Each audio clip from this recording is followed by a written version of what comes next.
Now we can visualize a cloud.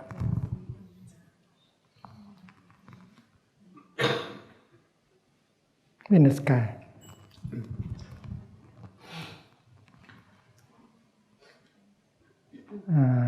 Maybe one part of the cloud has become the rain.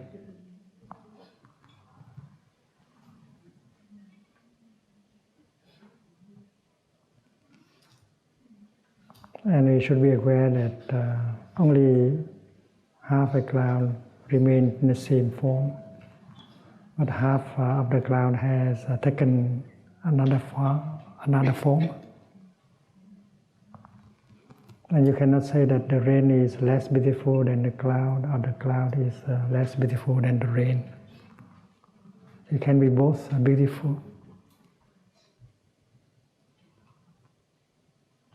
When you live with your beloved one, be aware that he or she is a kind of cloud. You also is a kind of cloud.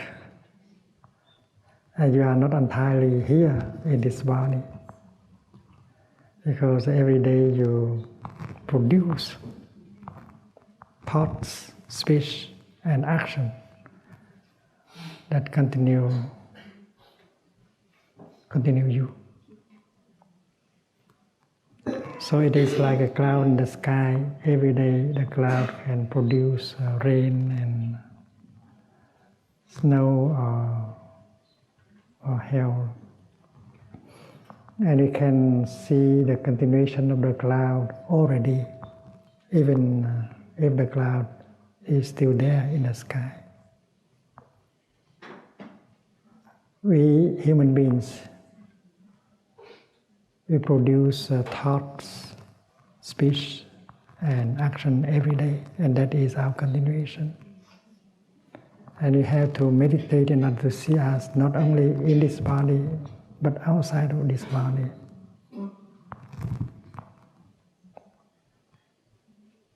Now I can see myself not in this body only.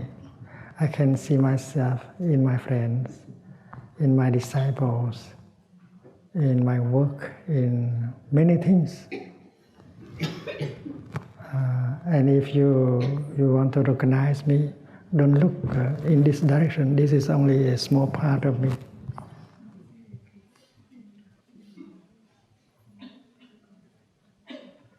So the person you believe that is already lost, he is not lost. He's still there in other forms.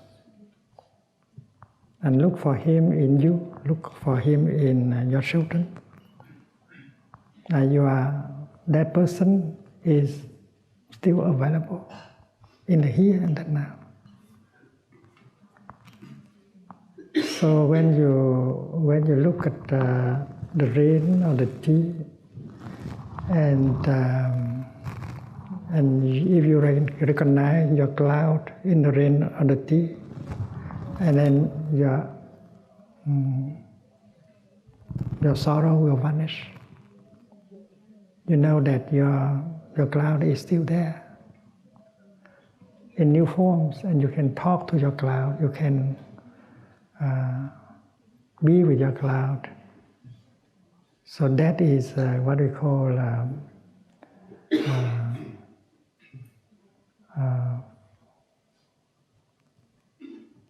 signlessness. You are not caught by a particular form. You can recognize your beloved one in many other kind of forms. I think it's easy enough to see the father in the children. And you can talk to the father through the children, and you can take care of the father by taking care of the children. And not only he is in the children, but he is in you. But the fact is that nothing is born, nothing died.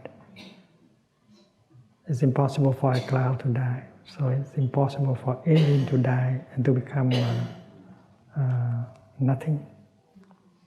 And that is why meditation on death is so helpful. Meditation on death helps you to see that there is no death, there is no birth and death. It's only transformation. Nothing can be lost.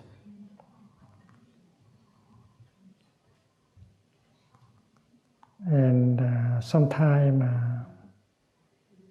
your beloved one can hide himself or herself and take another form so that you will know better how to cherish his presence. In the Lotus Sutra, there is a chapter on talking about a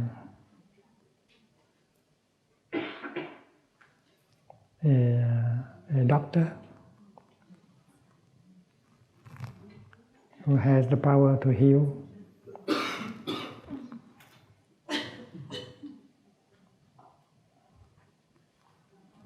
And his children rely on his presence.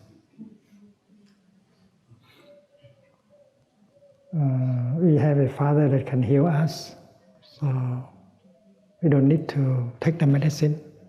We don't need to do anything. So the doctor wants to help them, and he goes away and saying words home that he's already dead. And the children cry and cry and cry and begin to drink the medicine, and they get healed. So the father has to hide himself in order to help his children, so his children to take the medicines. So many of us are like that. We don't cherish enough the presence of our beloved one until we no longer see that familiar form, and we learn. And we learn and we heal, and we rediscover our beloved one in other forms. The meditation on death is a very important meditation. When you meditate on death, you love life more. You cherish life more.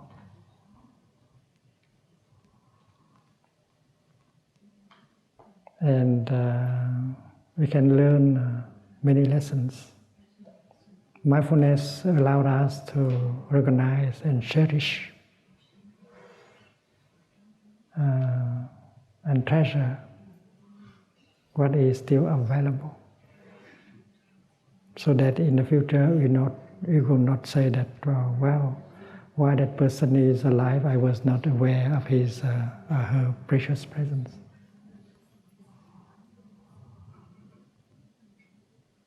That is why it's so important to go home to the here and the now, and recognize and cherish all the positive elements that are still available.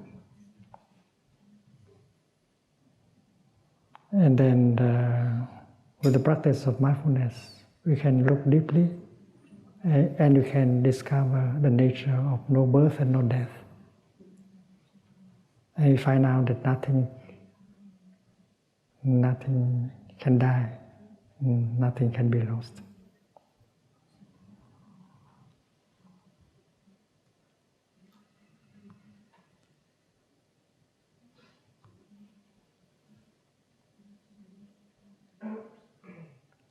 When I live, every day I live with my sangha, monastic and lay sangha. Monks, nuns, lay practitioners. And I find out that my sangha looks exactly like the sangha of the Buddha. They have very much the same problems, the same joy, the same happiness, the same suffering. the same problems.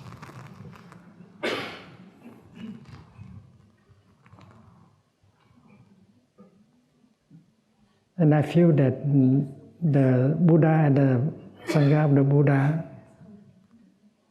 is available to me in the here and the now.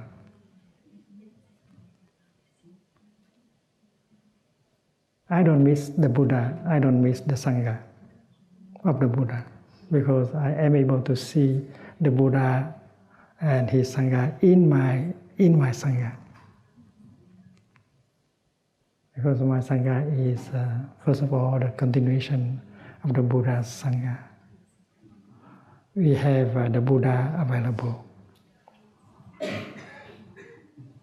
And we have the Sangha of the Buddha available today. So there is no way to